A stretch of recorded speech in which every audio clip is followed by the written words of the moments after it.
Sama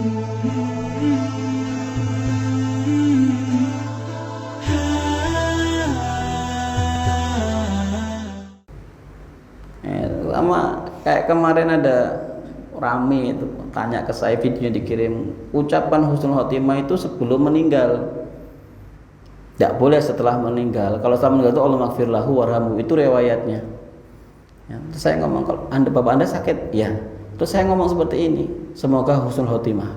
Kira-kira gimana? Ya kan pengennya hidup usaha sembuh. Ya iya, kayak gitulah, orangnya masih hidup dibawa ke rumah sakit, mudah-mudahan husnul khotimah ya. Koyok ndongokke mati. Lah kalimat husnul khotimah itu kan doa.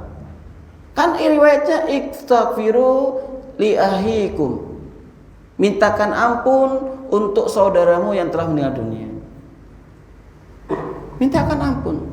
Was'alu lahu at-tasbit, dan mintalah dia dikokohkan untuk menjawab 3 pertanyaan tadi. Fa innal an sayus'al, karena setelah ini dia akan ditanya.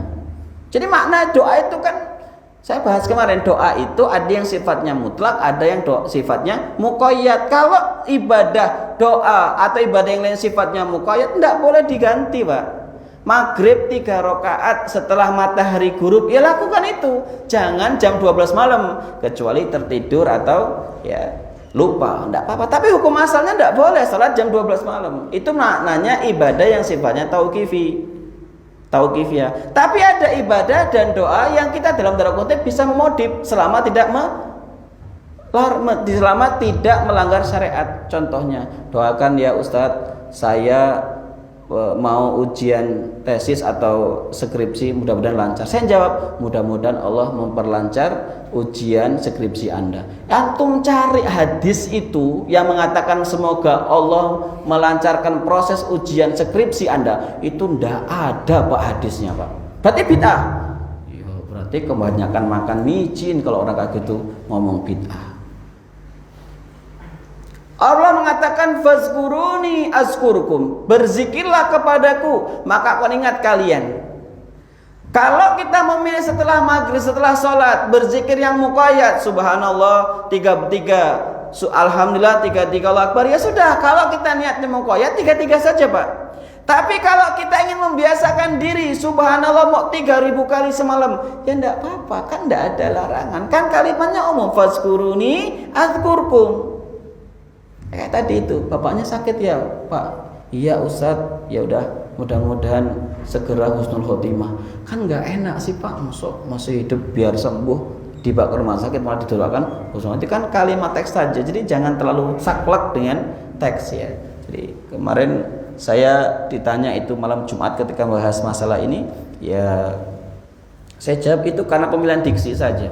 Intinya husnul khotimah itu doa. Ya, intinya husnul khotimah adalah doa. Adapun riwayat yang mengatakan Allah maghfir lahu warhamhu, yaitu riwayat khusus. Tapi kita boleh berdoa dengan riwayat yang sifatnya mutlak, karena doanya apa kata Rasul, istaghfiru li ahikum was'alu lahu at-tasbit. Itu enggak ada kalimat khusus harus ini tanpa yang lain.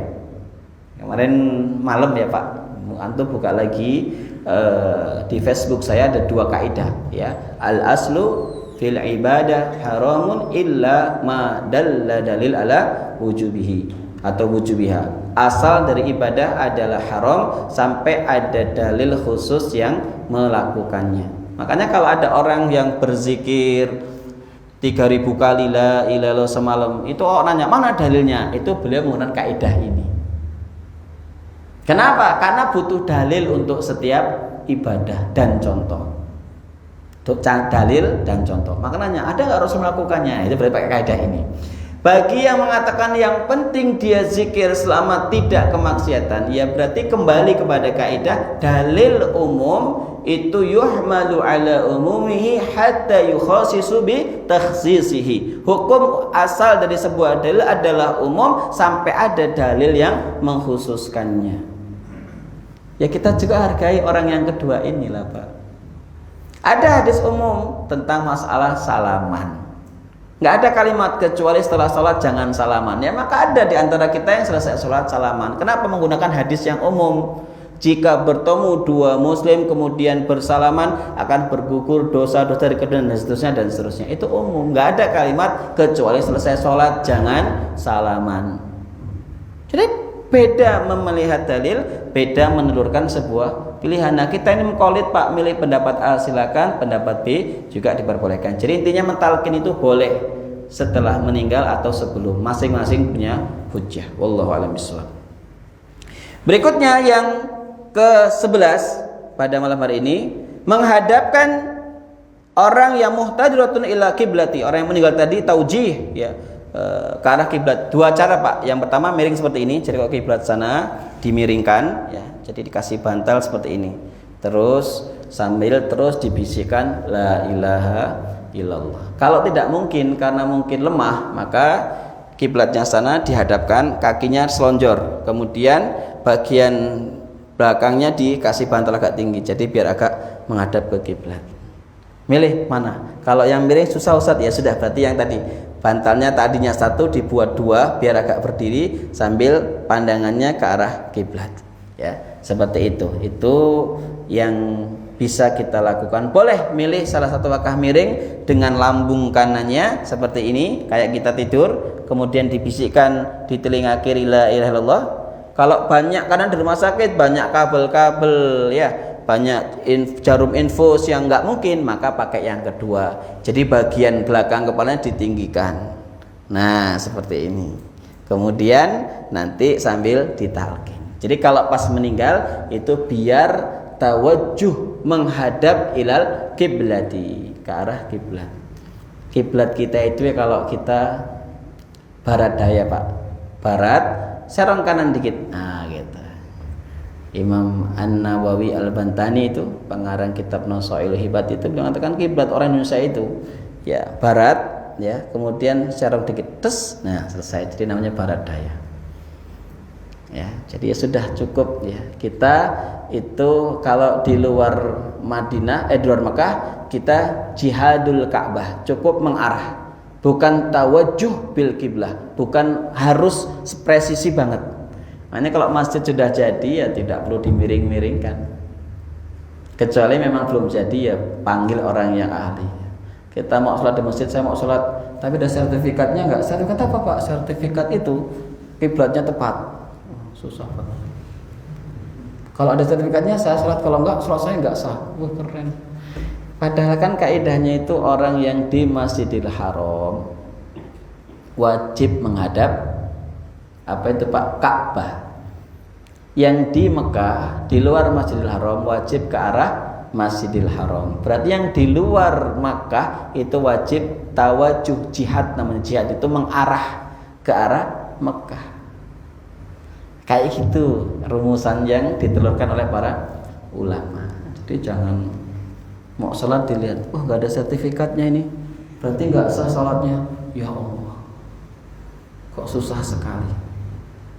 Ya, yang penting ke barat, belok dikit ya, bukan ke kiri, ke kanan ya.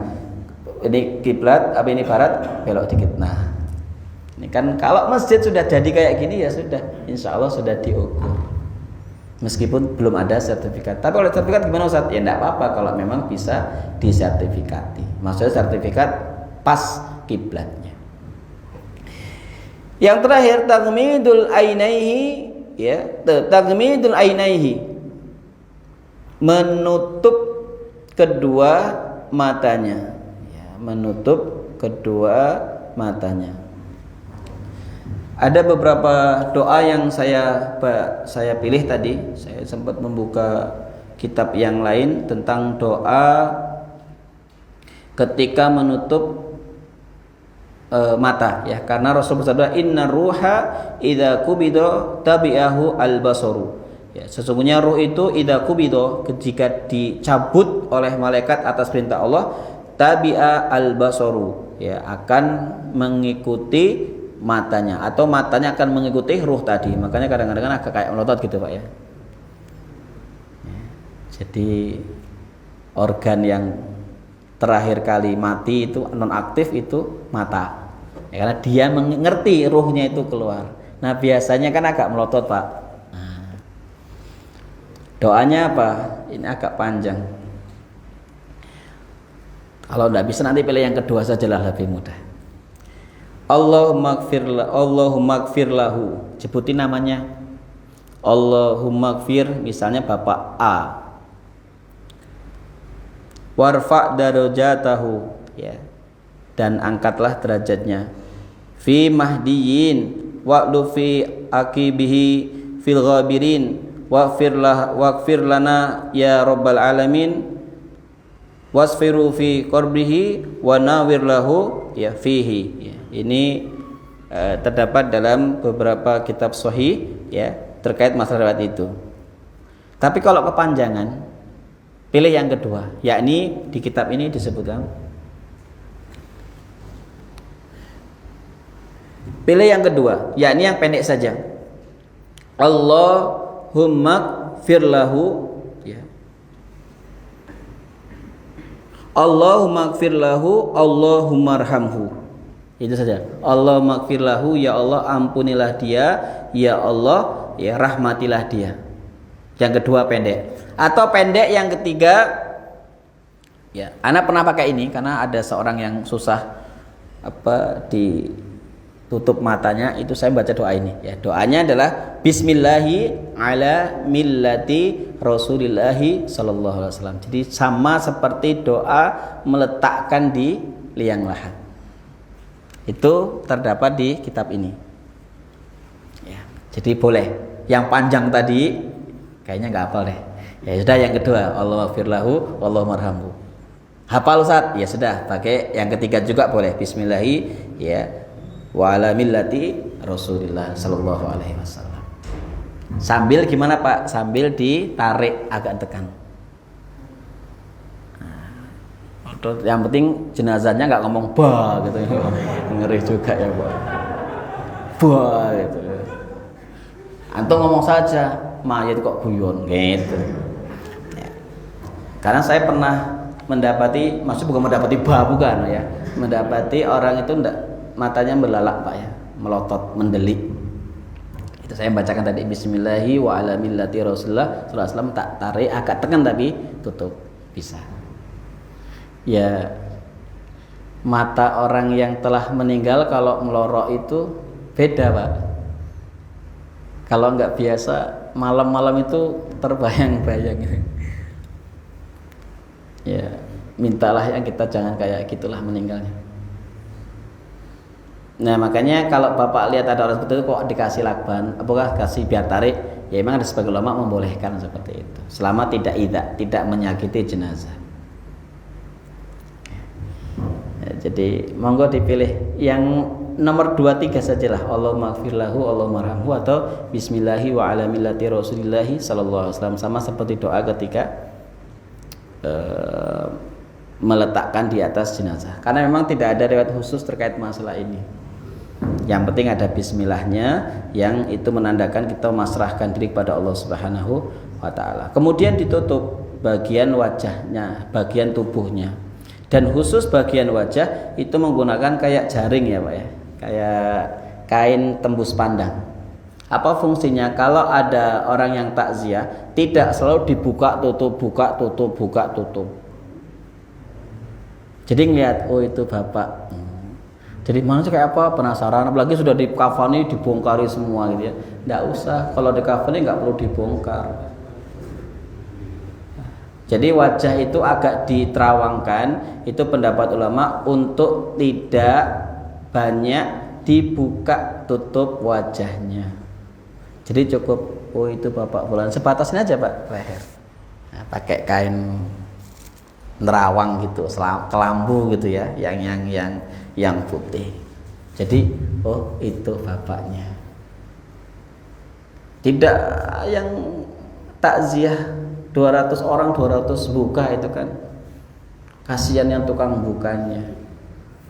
Ya, lihat aja, oh iya sudah. Nah kalau sudah menjadi pocong, ya sebaiknya kalau nggak mendesak sekali, tidak perlu dibuka-buka kembali.